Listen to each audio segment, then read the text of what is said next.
Bonsoir à tous, merci de nous rejoindre en direct pour la Semaine Éco. L'Algérie s'est engagée dans une démarche visant à diversifier son économie et à réduire sa dépendance aux hydrocarbures. Elle encourage la valorisation de la production nationale et promeut son exportation. Mais pour y arriver, un travail colossal est en train d'être fait, en particulier en luttant efficacement contre la gangrène de tout développement économique, qui est la bureaucratie. On en parlera dans cette émission. Puis en parallèle, l'Algérie prospecte les marchés internationaux pour placer ses produits dont la qualité n'est plus à démontrer. Depuis quelques années, nous multiplions les signatures d'accords commerciaux favorisant l'expansion des exportations, en particulier vers les pays de notre continent, c'est-à-dire vers la communauté africaine en priorité. Pour y arriver, l'Algérie investit beaucoup d'argent dans les infrastructures de transport également, les ports, les cargos et les routes aussi, pour garantir la chaîne logistique de transport, mais elle accompagne aussi nos exportateurs à travers des mécanismes de soutien nécessaires comme le FSPE, le Fonds spécial pour la promotion des exportations, outil très important pour le marketing de nos produits à l'étranger. Voilà donc la thématique que nous allons débattre ce soir avec mes invités que je vous présente tout de suite. D'abord à ma gauche, Monsieur Samir Daraji. Alors Samir Daraji, vous êtes directeur des relations commerciales bilatérales au ministère du Commerce et de la promotion des exportations. Merci d'avoir accepté notre invitation. Je vous en prie, c'est ça. À côté de vous, Monsieur Toufiq Hadkhaïel, alors vous êtes président de CAFLEX, cluster algérien des fruits et légumes à l'export. Merci, Monsieur Hadkhaïel, d'être avec nous. Bonjour et merci pour l'invitation. C'est nous. Et puis, Moussa Boudarba, président de l'Association des producteurs et céramistes algériens. Merci, Monsieur Boudarba, d'être avec nous également ce soir. Merci, bonsoir à tous nos téléspectateurs. Je vous remercie de votre invitation. Merci à vous. Et docteur Mohamed Achir, vous êtes enseignant, chercheur en économie, consultant d'émission. Merci, Monsieur Achir, d'être également avec nous pour cette émission et ce débat que nous espérons qu'il sera fort instructif. Alors le fonds spécial, on en parle donc ce soir, le fonds spécial pour la promotion des exportations. Son objectif est de soutenir les exportations algériennes en finançant divers aspects liés donc à l'acte d'exporter à l'étranger. Il couvre partiellement, et on en parlera dans cette émission avec mes invités, il couvre les coûts des études de marché, de l'information des exportateurs, de l'amélioration de la qualité des produits et des frais de participation à des événements internationaux. Il faut rappeler aussi que ce fonds existe depuis 1996. Il a été suspendu en 2020 en raison de certains dysfonctionnements. Il a été réactivé à l'occasion de la loi de finances 2024. Il offrira désormais des réductions allant de 50% sur des tarifs de transport. Alors, première question, on parlera d'abord de son mode de fonctionnement. Il vient d'être publié donc au journal officiel en date du 16 mai. Le décret a été signé le 14 du même mois. 5% de la taxe intérieure de consommation donc, permettra de financer ce fonds, avec bien sûr des contributions des organismes publics et privés, les dons et les legs. Première question pour M. Samir Daraji. C'est une bonne nouvelle pour les exportateurs, la réactivation de ce fonds? Merci. Absolument, bien sûr. Si ce n'était pas une bonne nouvelle, on ne le ferait pas. C'est une question qui vous permet un peu de rebondir sur cette nouvelle qui est fraîchement donc publiée au niveau du journal officiel. Voilà. Non, je veux juste préciser que ce fonds n'a pas été arrêté complètement. On parle de suspension peut-être. Non, il a été budgétisé. Budgétisé. Ça veut dire que c'était un fonds. Il y avait plus de souplesse en utilisant le fonds. En le budgétisant, le ministère avait plus de pouvoir d'utiliser cet argent. Et puis on a vu que, bon, finalement, il fallait revenir à un fonds. Donc entre les deux, ça n'a pas été arrêté. C'est juste, il est devenu le budget de l'État. Mais oui, le ministère du Commerce reste quand même l'ordonnateur. Il reste l'ordonnateur. Il y a plus de souplesse juridique en utilisant ce fonds. Un fonds est mieux qu'un budget final. On s'est rendu compte plus tard, bien sûr. Donc, aujourd'hui, il est revenu un fonds. Il est devenu un fonds. Donc, ce fonds, il est utilisé à encourager, bien sûr, participer aux frais de transport et de participation des entreprises à l'étranger, dans les foires et les exhibitions, et aussi, j'ai dit, le transport qui permet de rembourser les opérateurs à un niveau de 50%. Le décret exécutif lui-même a été signé, vous l'avez dit, le 14 mai. Actuellement, on prend en charge les frais du transport, les frais de participation aux foires et exhibitions, mais maintenant aussi, on pourrait éventuellement participer aux explorations des entreprises à l'étranger, les études de marché, la prospection, les diagnostics, les créations de cellules dédiées à l'exportation au sein des entreprises, des cellules internes au sein des entreprises, la création des labels, la stratégie de communication des entreprises. Tout ça peut être pris en charge par ce fonds. Je pose la question justement à quelqu'un qui est concerné justement par les modalités de fonctionnement de ce fonds. Monsieur Toufiq Hadkayel, vous êtes exportateur, vous êtes sur des produits, on va dire, hautement périssables, hein, c'est votre domaine d'activité, vous êtes sur des produits agricoles en particulier. La réaction... On ne va pas dire réactivation ou réaffectation de ce fonds, hein. On va utiliser une autre terminologie. Est-ce que cela s'est concrétisé d'abord sur le terrain? On rappellera juste à nos téléspectateurs qu'il y a quelques semaines, une convention a été signée justement pour que ce fonds prenne en charge 50% en matière de transport concernant les marchandises qui sont exportées. Est-ce que pour vous, c'est une nouvelle qui vous soulage dans votre activité et vos opérations d'exportation? C'est-à-dire qu'actuellement, les 50% vont énormément soulager nos charges. Pourquoi? Parce qu'avant, on payait 100% et on se faisait rembourser de 50% après avoir déposé un dossier. Là, ça va se faire automatiquement. Ça, c'est le premier point. Le deuxième point, c'est qu'au niveau de ce FSPE-là, j'ai vu cette nouvelle mouture du FSPE. Il y a un côté, il y a l'aspect marketing l'accent est mis davantage sur l'aspect marketing, c'est-à-dire qu'il y a la création de sites web, la création, il y a tout un tas les prospectus et les études en collaboration avec les universités pour voir en fin de compte si on peut pénétrer ce marché-là ou pas. Ça c'est très intéressant parce que c'est très important. Pourquoi? Parce que l'aspect marketing n'est pas à négliger, c'est la base d'un business. Activité. Voilà, exactement. Et il y a aussi le fait qu'il y a Air Algérie, par exemple, pour ne pas la citer, au lieu de payer par exemple 100 000 dinars, je vais payer 50 000 dinars. Donc ça va. C'est un avantage. C'est un avantage non négligeable. Oui. Non négligeable. C'est-à-dire que pour expliquer un peu la situation, c'est-à-dire que grâce au FSPE, aujourd'hui un exportateur paye 50% donc des frais de transport. Tout à fait. Et c'est le ministère du Commerce à travers le FSPE qui se charge de payer le reste. Voilà. Et vous avez cet avantage de payer. Vous ne payez pas la totalité, ce qui n'était pas le cas avant. Exactement. Et il y a Air Algérie aussi nous a. Il y a une facilitation supplémentaire. Elle nous a proposé une facilitation supplémentaire, en fin de compte, avec un paiement à J plus 90, pardon, à 3 mois. Donc des paiements différés. Voilà, paiements différés. Donc c'est tous ces avantages-là, en fin de compte, qui se font. Et, si on prend 5 ans en arrière ou 10 ans en arrière, il n'y avait pas tous ces avantages-là. Ils sont en train de se créer petit à petit. Il y a des strates qui sont en train de se faire petit à petit. Et grâce à ce fonds, auparavant, en fin de compte, on n'était pas payé d'une manière automatique. Et là, je pense que le fait que ce fonds-là puisse être budgétisé va avoir un impact positif sur les opérateurs. C'est plutôt le contraire, hein. On n'est plus dans la budgétisation, voilà. on revient vers la forme de fonds. Donc ce qui permettra là, en fin de compte, moi, ce que je vois, c'est que je vais être payé rapidement. Voilà. Et parce que si mon argent, en fin de compte, traîne au niveau du ministère ou au niveau des différents comptes. Donc ce sont des contraintes en moins. C'est des contraintes en moins, tout à fait. Donc moins de bureaucratie concernant. Moins de bureaucratie. Vous savez, la numérisation. Aussi. Oui, et moins de déplacements. Moins de déplacements au niveau du ministère. Et il y a aussi le fait que ce soit numérisé. Il y a quelques semaines de ça, on on a entendu, en fin de compte, j'ai lu à travers les écrits des journalistes que maintenant le FSPE, en fin de compte, on va faire le dossier d'une manière numérique. C'est-à-dire que je vais envoyer mes documents au niveau du ministère d'une manière numérique. Je vais scanner mes documents. C'est une démarche un peu globale. Ça m'évite de faire 1000 km quand même à chaque fois que j'ai un dossier à déposer. Donc c'est un gain de temps, un gain d'argent. Et donc tout le monde a y gagné dans cette histoire.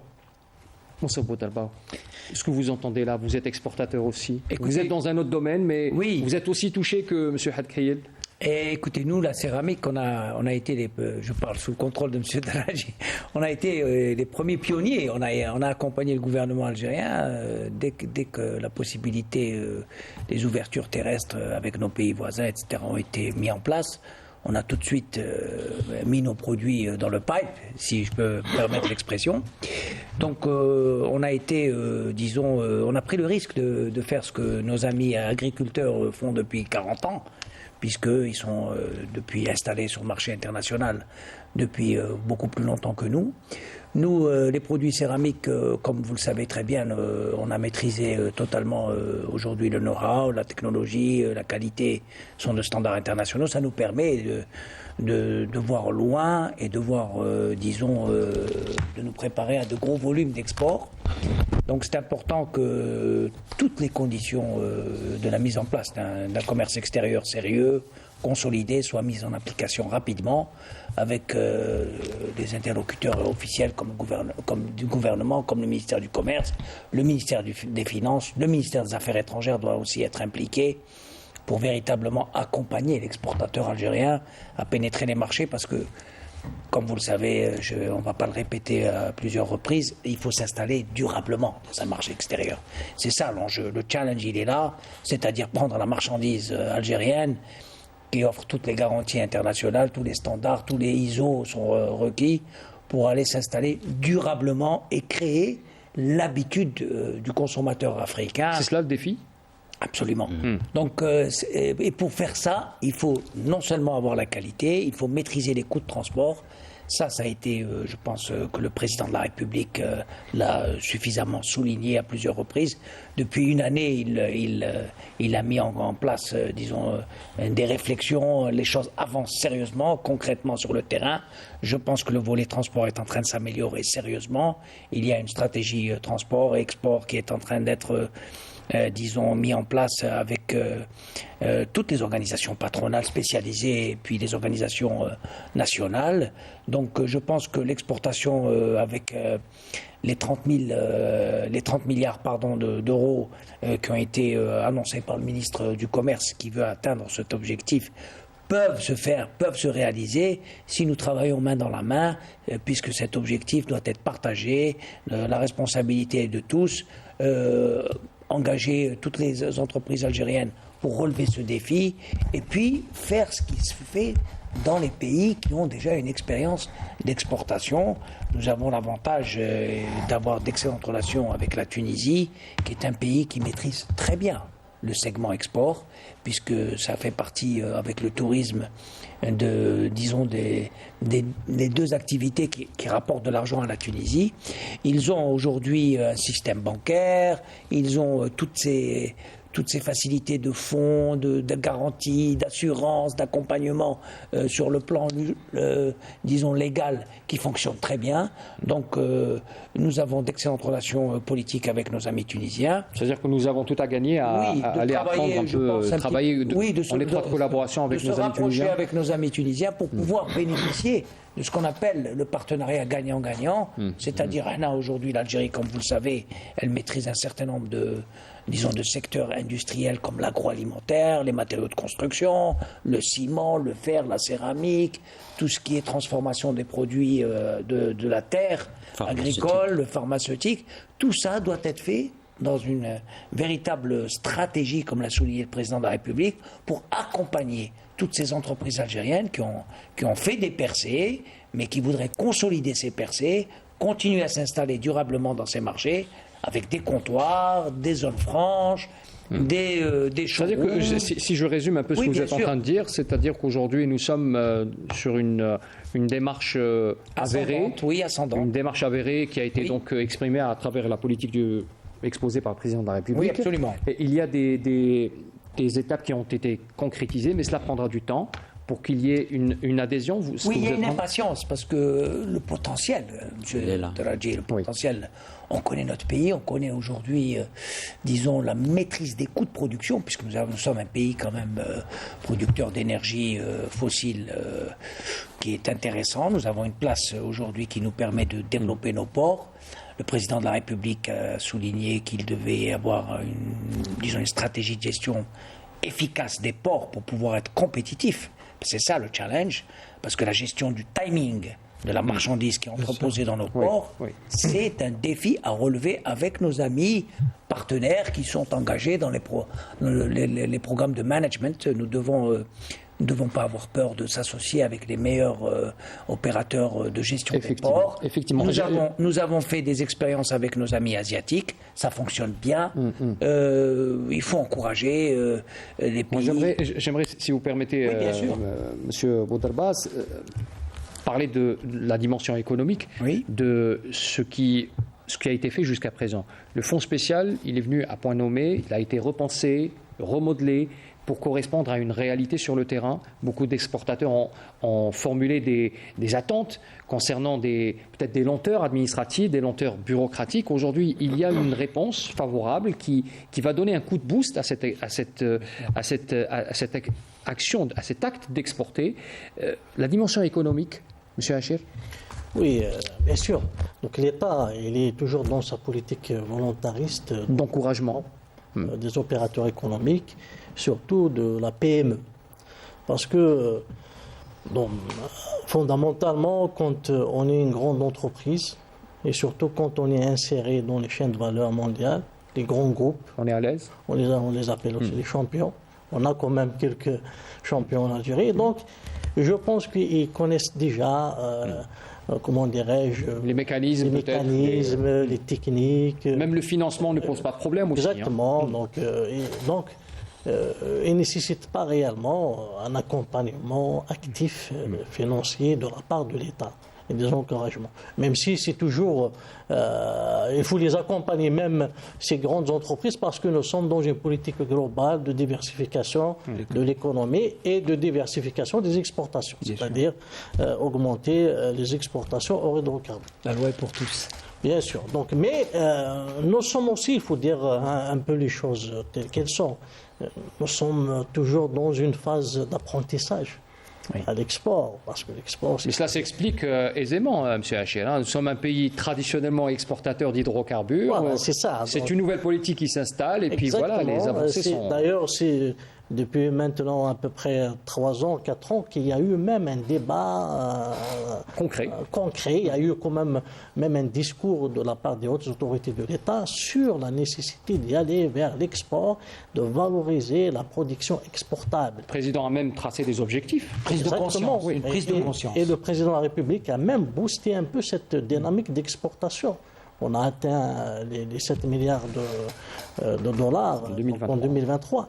Et c'était quand même un grand exploit parce qu'on était à quelques 2 milliards de dollars, c'est tout. Et cela a augmenté auparavant. de manière exponentielle. Exactement. C'est-à-dire d'année en année, on avait augmenté de manière exponentielle Tout concernant à les fait. chiffres à hors fait. hydrocarbures. On était à 50 millions de dollars Oui. il y a quelques années. 50 millions de dollars et il y a eu pratiquement personne qui ne croyait en cette histoire d'exportation. Bien sûr. Et après, petit à petit, de fil en aiguille, on a commencé 1 milliard, 2 milliards, 3 milliards et 13, maintenant on arrive à 13 milliards et on va arriver à 20, après 30 milliards de dollars. Donc c'est une chose qui, vous savez, il n'y a aucun pays au monde qui vit sans exportation. Et toutes si on prend par exemple le cas des entreprises italiennes, toute petite entreprise italienne, aussi petite qu'elle soit, exporte. Il faut que ce soit une culture. Parce que quand moi j'ai une certaine fierté, quand par exemple je rentre dans un centre commercial en Algérie et je vois par exemple 50 mètres de biscuits, 50 mètres de chocolat, 50 mètres ça veut dire que Il y a une production. ça veut dire que la production elle est là. Si la production elle est là, ça veut dire qu'il y a un potentiel à l'export. Et comme le produit est demandé. Maintenant, il nous reste encore quelques petites choses à corriger. D'ailleurs, Monsieur le Président de la République nous a demandé de mettre en place une feuille de route où on va l'appeler un plan, peut-être voilà, un nouveau plan. voilà, une stratégie ou quelque chose comme ça.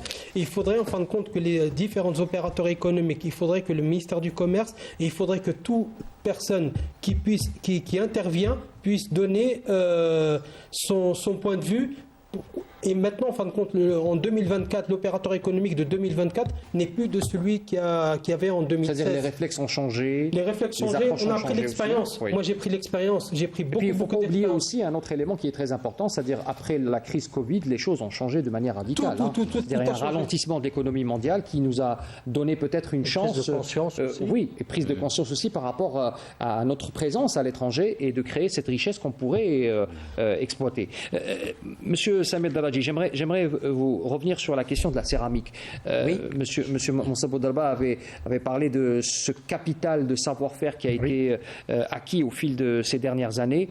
Aujourd'hui, le marché de la céramique, est-ce qu'il représente cette valeur ajoutée que le ministère du Commerce doit accompagner de manière peut-être pas spécifique, mais c'est un levier important pour l'économie et l'exportation de notre pays? J'allais en parler de toutes les façons. Je tiens à cœur. D'ailleurs, on doit les remercier, la céramique. Pour nous, c'est devenu...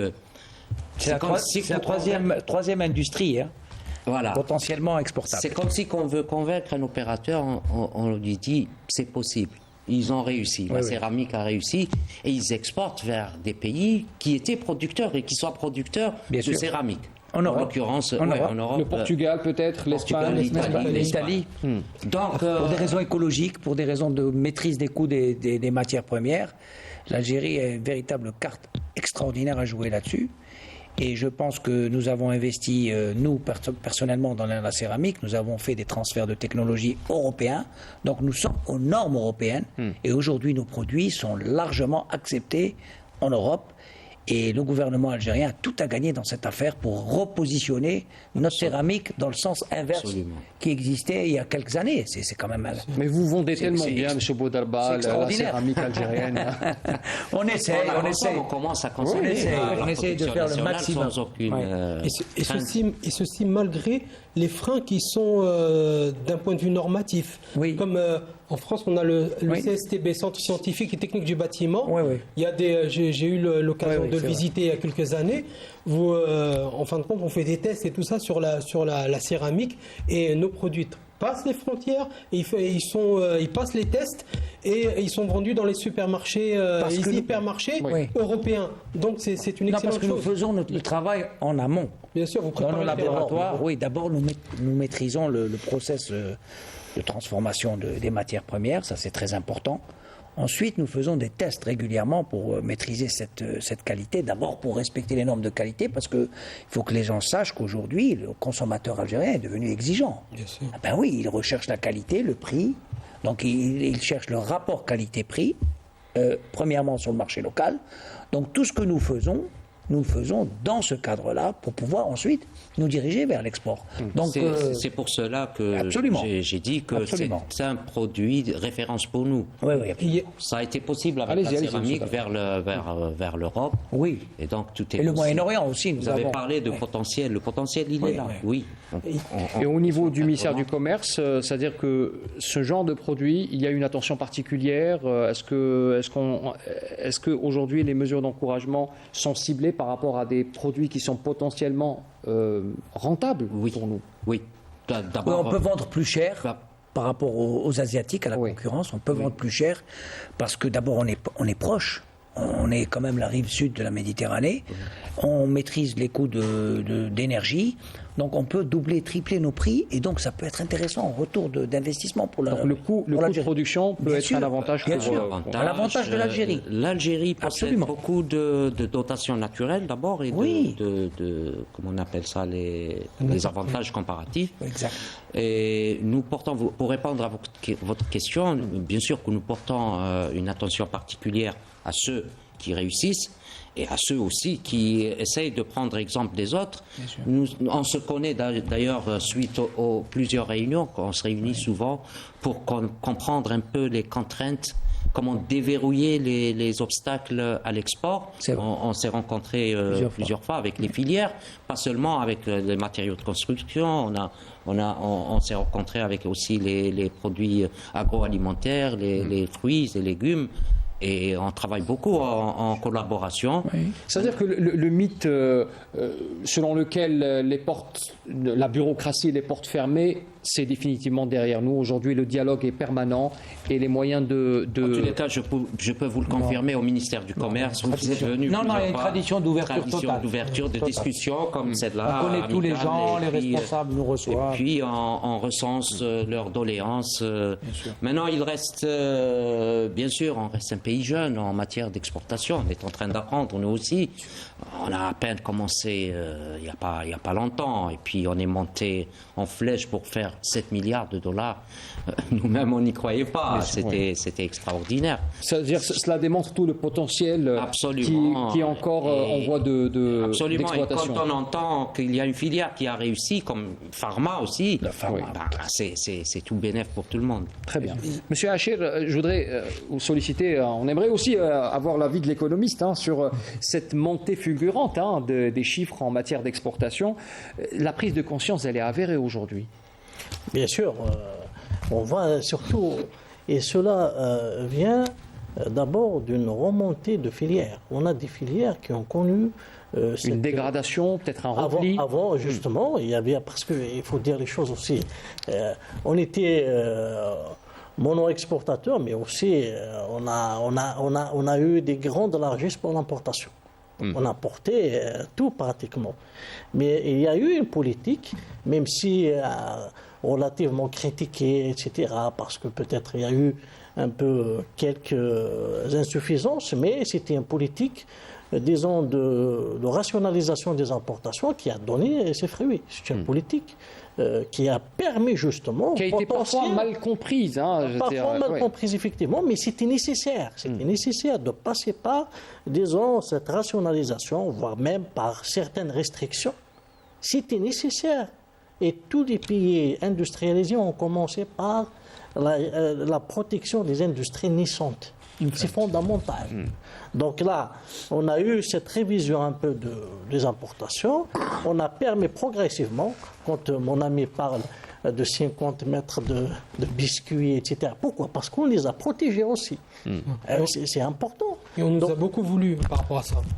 C'est-à-dire C'est-à-dire qu'à un moment, quand on a bloqué les importations de pommes, par exemple, voilà. C'est la région Provence-Alpes-Côte d'Azur, elle exportait tous les ans pour 25 millions d'euros de pommes vers l'Algérie. Et quand on a bloqué tout ça, ça ne leur a pas plu. Et ils ont fait tout un tas de réclamations par rapport à ça. Justement, allez-y. Pour continuer, la remontée des filières et l'organisation des filières avec les pouvoirs publics, ça va donner... La protection aussi. Oui, et la protection, parce que quand la filière est organisée, il se positionne aussi comme syndicat de la filière, pour protéger la pérennité de la filière d'abord en termes de production. Exact. Parce que pour exporter, il faut produire. Donc si on a une large organisation des filières, et avec une stratégie nationale d'exportation. C'est-à-dire, d'ailleurs, il faut carrément parler d'une stratégie nationale du commerce extérieur, carrément. Parce que même cette production, elle nécessite certaines importations aussi de matières premières, donc il faut que la vision soit globale. Donc à partir de là, quand on organise toutes ces filières, il faut les protéger de façon... Il a parlé tout à l'heure, M. Bouderbet, de la durabilité de cette exportation. C'est ça aussi qu'il faut... C'est-à-dire pérenniser un peu l'action des... Il faut que ça soit pérenne parce que le potentiel existe. Et puis, il faut en profiter aussi des accords signé par l'Algérie. Voilà. La ZLECAf, l'Union européenne, il ne faut pas l'oublier. Non, essayez de ne pas anticiper sur mes questions parce que ça vient après. D'accord, alors je vous laisse continuer. Je voudrais vous faire réagir sur un chiffre qui a été annoncé par le ministre du Commerce récemment. C'est le fait que l'Algérie devienne le deuxième pays exportateur au monde de clinker. Le clinker, donc, c'est la matière de fabrication de base pour le ciment.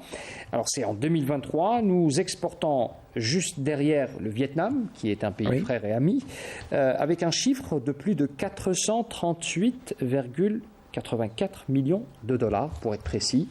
Ce chiffre nous rend fiers, M. Samer Daraji. Fier, mais on a un potentiel plus important que ça. Beaucoup plus important, oui. Pour peu que nous arrangeons un peu nos ports, qui ne sont pas dotés de silos, de matériel, il y a un travail qui est en train de se faire, notamment modernisation. le port de Shenzhen qui fonctionne à plein régime, il faut le rappeler aussi. Qui est en extension. Qui est en extension. Oui. Donc nous pouvons on peut arriver jusqu'à 1 milliard, c'est ce que les opérateurs de ciment nous ont dit. Le potentiel, il est là, l'avenir, il est là, pour peu qu'en France, pour l'exportation. C'est pour ça qu'on classe le ciment avec les matériaux de construction d'une manière générale. Voilà. C'est symbolique le fer aussi. Le fer qui est en train de faire le rang en béton. Tous les fers, tous les fers. Mais surtout le rang en béton. Le fer en intrant de la construction et les variétés ou variations de fer utilisées dans la métallurgie pour tremper, tout ça. Attention, dans l'industrie, il y a une utilisation en interne de tout ce qu'on appelle le fer. Mais ce qui est intéressant avec le ciment, c'est qu'il n'y a pas longtemps, on était importateur. Jusqu'en 2015, on était importateur. Le dernier chiffre. Là aussi, c'est clair. Mais je veux dire, en moins de 10 ans, d'importateur à deuxième exportateur de matières premières. Oui, mais il y a eu des investissements colossaux qui ont été faits. Il y a une concurrence maintenant. Il y a une concurrence. Il y a donc le privé-public qui s'est installé. Et il y a le public aussi qui est là, qui s'est modernisé, rééquipé, etc. Donc les chiffres sont encourageants. Mais je trouve que 400, le chiffre que vous avez donné, moins de 500 millions d'euros. 438 pour être précis. Oui, ou de dollars. Je trouve que c'est un chiffre modeste par rapport à la capacité de production. Mais cela nous place en deuxième exportateur mondial. C'est-à-dire qu'il ne faut pas négliger aussi les efforts. Non, mais nous avons un avantage comparatif, comme a dit M. Daraji, parce que c'est quand même... C'est-à-dire on peut mieux faire. Oui, on peut mieux faire. Pourquoi ? Parce que c'est quand même... Non, pourquoi ? Parce que... La nuance, elle est importante. On va mieux faire. Mais pourquoi ? Cela détermine des objectifs. Non, mais pourquoi ? C'est pas parce qu'on est algérien. Attention, il ne faut pas se mentir. On peut mieux faire parce que nous avons des avantages comparatifs. D'abord, nous avons l'énergie disponible. Ça, c'est très important. Parce que le ciment est budgétivore au niveau... Énergivore. Énergivore. Au niveau de toutes les énergies, y compris l'énergie solaire et renouvelable. Donc, attention, si demain on se place dans une modernisation avec une adaptation de solaire, les cimenteries algériennes vont consommer beaucoup de solaire aussi. Donc il faut se préparer à ça. La transition écologique, je termine sur le dernier point sur le ciment. Si vous permettez, juste, je termine sur le ciment. L'autre point important, c'est que c'est une industrie, il faut le dire ce soir, entre guillemets, très polluante. Donc il y a dans le monde un désengagement des investissements au niveau du ciment. C'est une occasion unique de se repositionner et de travailler, bien sûr, en se rapprochant des normes environnementales pour ne pas dégrader notre espace naturel algérien. Mais je pense que la chandelle en vaut ça. Le jeu en vaut la chandelle parce que nous avons tous ces avantages comparatifs dans le panier et donc il faut travailler avec lucidité sur ce dossier. Monsieur Hadkhaïl, je veux juste noter deux petites choses par rapport à l'aspect des céramistes et par rapport à l'aspect des cimenteries. C'est-à-dire que sans l'exportation, il y aurait beaucoup de sociétés qui auraient fermé. Voilà. Et ils ont remodelé en fin de compte leur modèle économique en rapport avec l'exportation par rapport au fait que maintenant, en fin de compte, une cimenterie ou un céramiste, il y a beaucoup de céramistes à Batna par exemple, sans l'exportation, il y en a beaucoup qui auraient mis la clé sous la porte. Et donc ça prouve que nos entreprises sont capables de s'adapter aux changements économiques, aux opportunités, et elles ont su les saisir. Oui. Voilà. Non, l'exportation de la céramique, si vous permettez, vérité, c'est très très important, c'est crucial pour nos entreprises, pour la simple raison que l'Algérie, comme vous l'avez souligné, M. Bendi Meled, elle a signé des accords d'association avec l'Europe. Elle est en train de les renégocier. Nous avons des accords avec les pays arabes, sous le contrôle de Avec les pays africains aussi. Nous avons la ZLECAf qui se met en place le 31 décembre, attention. Ça veut dire qu'à la fin de l'année, si vous voulez exporter, c'est bien, mais quand on exporte, il faut se préparer à importer. Oui. Donc il faut se positionner avec force.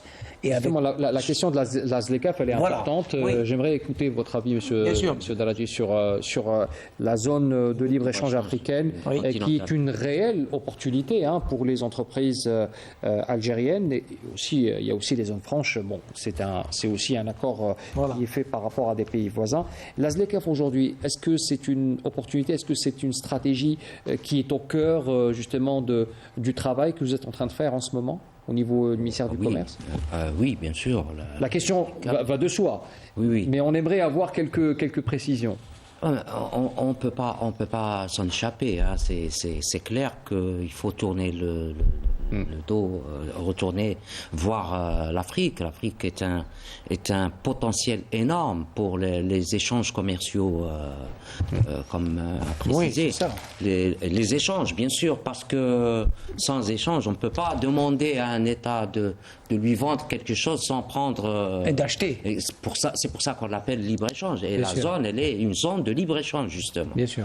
Nous travaillons beaucoup, et d'ailleurs, l'installation des showrooms à Nouakchott et à Dakar, ainsi que les banques, on est le symbole important de notre volonté à aller vers l'Afrique, qui a un potentiel d'abord d'1,2 milliard habitants, 1,2 milliard Et qui est appelé à augmenter de manière substantielle. Donc la demande africaine, elle va de manière C'est un marché graduelle. de 700 milliards de dollars. et de 700 milliards de dollars, exact. attention.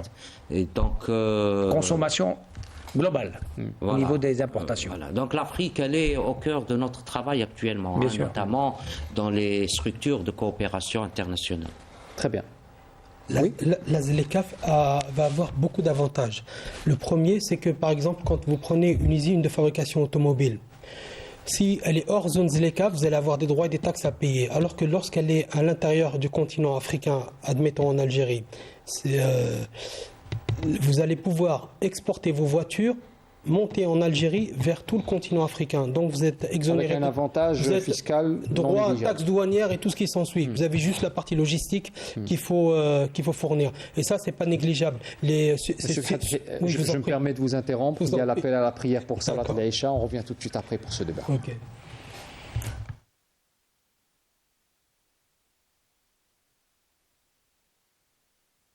أعوذ بالله من الشيطان الرجيم إن الصلاة كانت على المؤمنين كتابا موقوتا صدق الله العظيم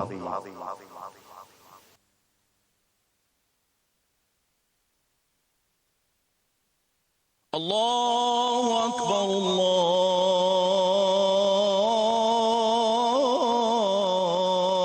الله أكبر أشهد أن لا إله إلا الله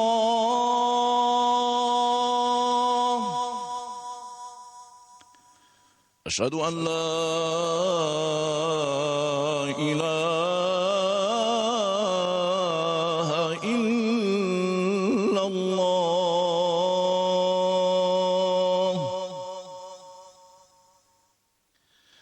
أشهد أن محمدا رسول الله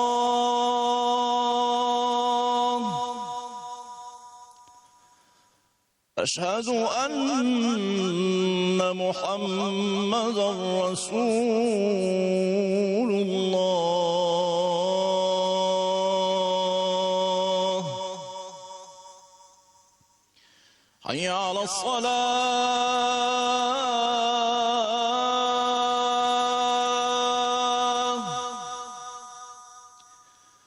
حي على الصلاة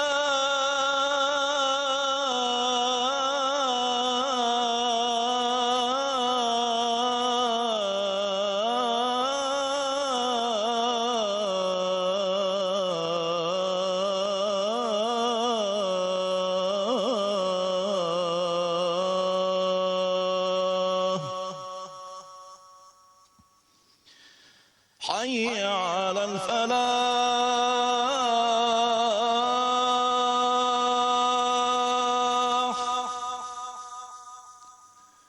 حي على الفلاح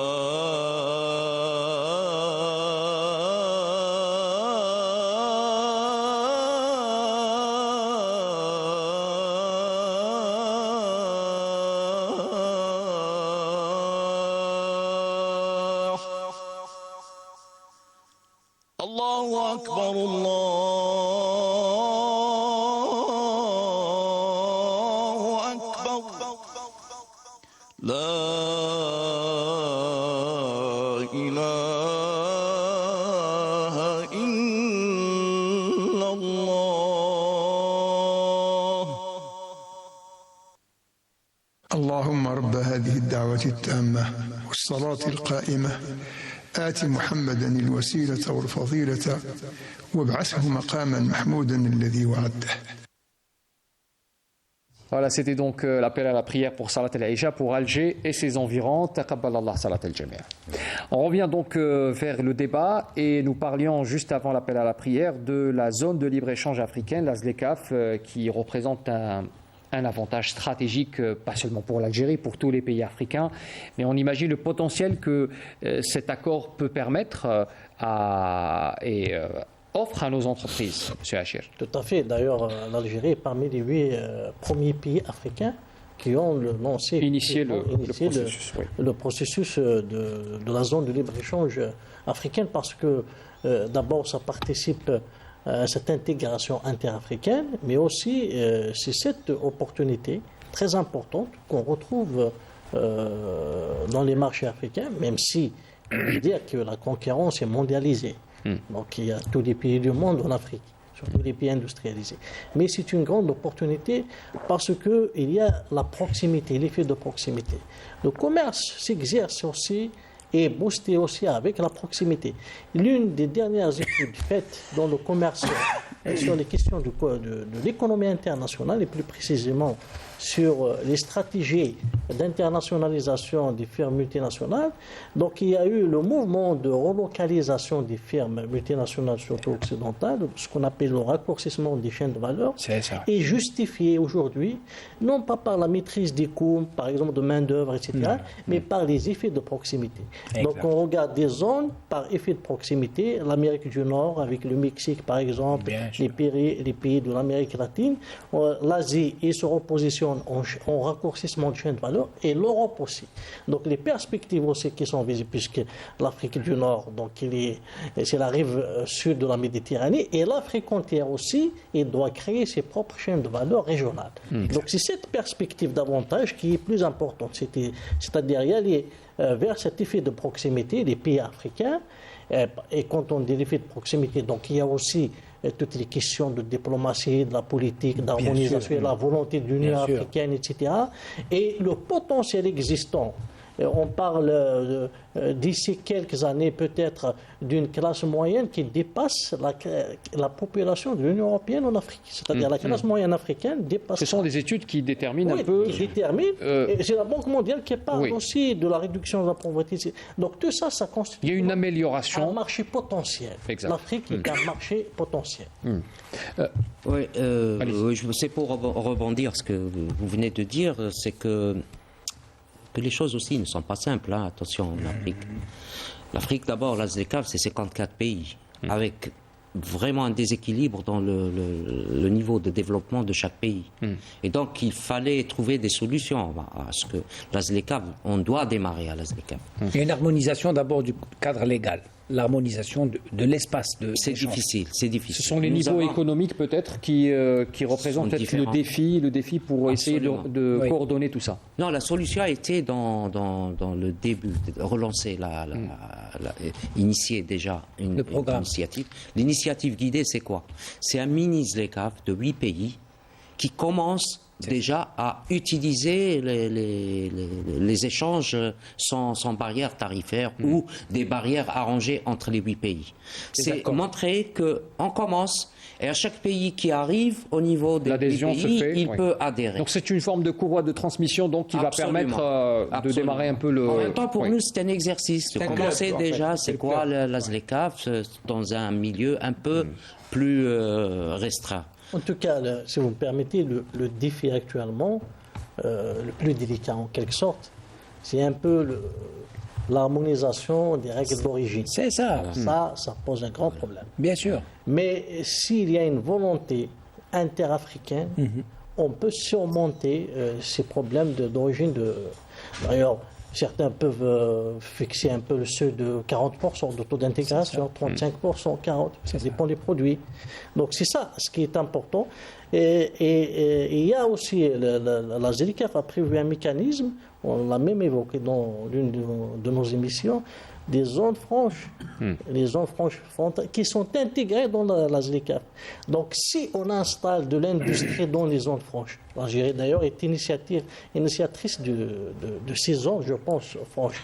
Et c'est-à-dire ce modèle de zone franche intégrée dans la ZLECAf, la zone de libre-échange, En réalité, permettra de booster si vous permettez, les zones franches l'intégration. ont un mode de fonctionnement peut-être un peu différent qui obéit aussi à la proximité territoriale. Exactement. c'est ça. Cela pourra On change adhérer... les pays. Complètement.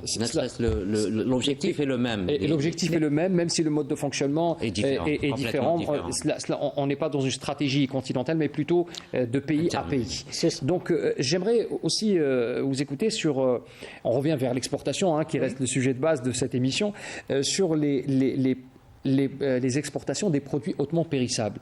Je parle à vous, Monsieur Had Khayil, vous êtes donc président de la CAFLEX, vous vous chargez de tout ce qui est exportation de fruits et légumes. C'est des produits malheureusement qui demandent une forme particulière d'exportation, car il faut toute modalité qui permettrait éventuellement que cette marchandise ne périsse pas, justement.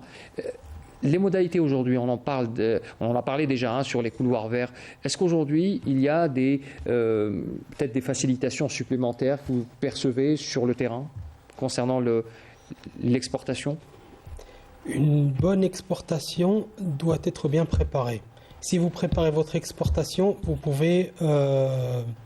vous n'aurez pas de problème. Si vous ne préparez pas votre exportation, vous allez avoir tout un tas de problèmes. Quand je dis préparer, ça veut dire... voir les services phytosanitaires, voir la douane, voir tous les organismes et leur dire que telle date, j'ai une exportation. Donc ça, c'est le vécu de l'exportateur. Voilà, c'est le vécu de l'exportateur sur le terrain. Donc on se doit de préparer la marchandise. Tout doit être prêt et tout doit être réglé tel un horloger en fin de compte. Voilà. Et même au niveau on a tout un tas de facilitations avec les autorités. Il ne faut pas se raconter des cracks et tout ça. Quand j'envoie ma marchandise, je n'ai aucun problème et j'ai jamais eu de problème avec les différentes autorités. D'ailleurs, les services phytosanitaires que je remercie ont fait ils font de l'excellent travail parce qu'ils sont plus sévères que le pays destinataire. Donc en mettant la barre ici assez haute, ils ont une marge. Le produit passe comme lettre à la poste. Voilà, j'ai jamais eu, ça fait 9 ans que je fais de l'exportation, j'ai jamais eu de rejet. Et j'ai jamais eu de retour pour non-conformité par rapport à un produit ou par rapport au... Donc ça, il faut insister dessus.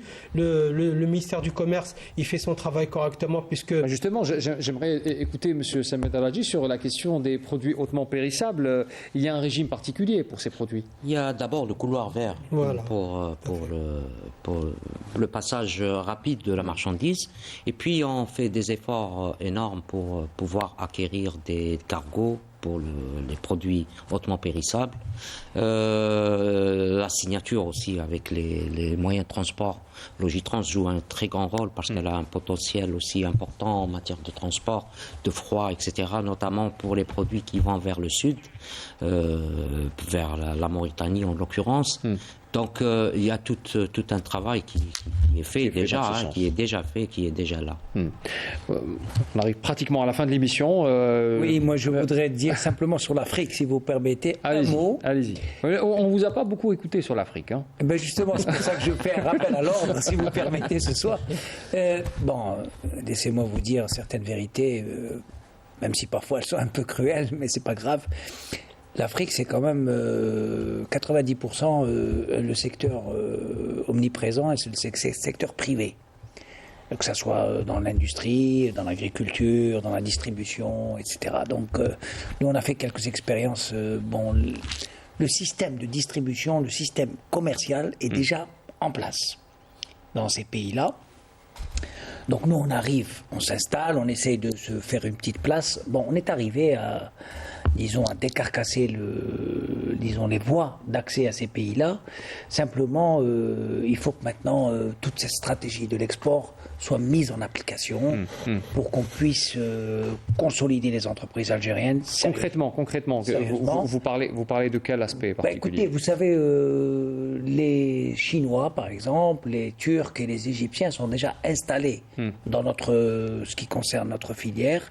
Ils ont des parts de marché importantes. des circuits de distribution qui sont bien huilés, ils travaillent, ils ont une tradition de qualité aussi, maintenant ils arrivent à faire la qualité, mais nos produits sont demandés. Donc à nous, maintenant, sur le plan entre Algériens, de s'organiser de manière intelligente. Je pense que la réactivation du fonds spécial des exportations est une bonne chose. Ça va nous permettre de revenir en force sur ces marchés-là. Ça va nous permettre aussi de nous installer durablement, comme je l'ai dit au début de l'émission. Et en même temps, ce qui est très important, c'est que ça va permettre à l'Algérie de consolider ses réserves en monnaie étrangère, parce que il faut que les gens sachent que si on exporte aujourd'hui, ça veut dire que les pays nous ouvrent leurs portes, ça veut dire que nous, demain, nous serons obligés d'ouvrir nos portes. Donc il faut que les autorités algériennes, les industriels, le monde agricole, tout le monde se prépare à une ouverture commerciale dans les délais qui sont prévus par les accords commerciaux que nous avons signés, que l'Algérie a ratifiés, et elle est engagée à les faire respecter pour pouvoir, comme vous l'avez si bien dit, M. Mehdi Beled, bénéficier de tous ces avantages pour emmener nos produits dans ces pays-là. Il va falloir qu'à ce moment-là, en retour, on puisse acheter chez eux. Voilà. Alors, juste pour clore cette émission, il faudra rappeler aussi que les entreprises algériennes sont aujourd'hui dans une forme de consolidation et que l'État fait son maximum pour protéger le producteur algérien, pour être précis. Et cela nous permettra justement d'être solide lorsqu'il sera question d'ouvrir le marché pour un libre-échange. Et cela est inéluctable. Merci à vous, messieurs. Merci d'avoir assisté avec moi à ce débat. Donc, je fais encore la présentation de mes invités. Monsieur Daladji Samir, alors vous êtes directeur des relations commerciales bilatérales au ministère du Commerce et de la Promotion des Exportations. Merci Monsieur Daladji, d'avoir été avec nous. Toufik Hadkriyel, président de Caflex, cluster algérien des fruits et légumes à l'export. Merci à vous, Monsieur Toufik Hadkriyel, d'avoir été avec nous également. Moussa Boudarba, président de l'Association des producteurs et céramistes algériens. Merci à vous. Merci de votre invitation. Merci. Et docteur Mohamed Achir, enseignant-chercheur et économiste, consultant de l'émission. Merci, Monsieur Achir. Merci à vous. D'avoir assisté à ce débat. Merci à vous, chers téléspectateurs, d'avoir suivi cette émission. Et j'espère que nous avons réussi à éclairer quelques zones d'ombre concernant l'histoire et le concret concernant l'exportation algérienne. Merci à vous encore une fois. Très bonne fin de soirée. À la semaine prochaine.